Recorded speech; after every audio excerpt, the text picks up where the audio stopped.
ওই ছোট্টবেলা থেকেই প্রতিটা মায়েরই একটা স্বপ্ন থাকে, তার ছেলে একদিন বড় ইঞ্জিনিয়ার, বড় ডাক্তার কিংবা বড় কোনো কলেজের মাস্টার হবে।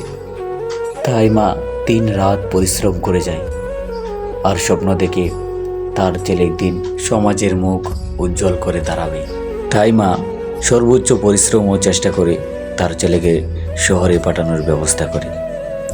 মা নিজে না খেয়ে না পড়ে মানুষের ভাষায় দিন রাত কাজ করে তার সন্তানকে শহরে পাঠানোর ব্যবস্থা করে আর স্বপ্ন দেখতে থাকে তার ছেলে একদিন অনেক বড় হবে। এমন একদিন তার কাছে সরকারি অফিস থেকে একটি চিঠি এলো, তার ছেলে একজন বড় ডাক্তার হয়েছে। মা ছেলের খুশির সংবাদ শুনে মার জীবনের পরিশ্রম, কষ্ট, বেদনা সব ভুলে গিয়ে মা নিজেও চিঠি লিখতে শুরু করে। ছেলে মার চিঠি পড়ল ঠিকই, তবে উত্তর দেওয়ার সময় হলো না। কিছুদিন পর বৃদ্ধ মা অসুস্থ হয়ে পড়ে আর চার দেয়ালের মাঝখানে একলা করে কাকড়াতে শুরু করে।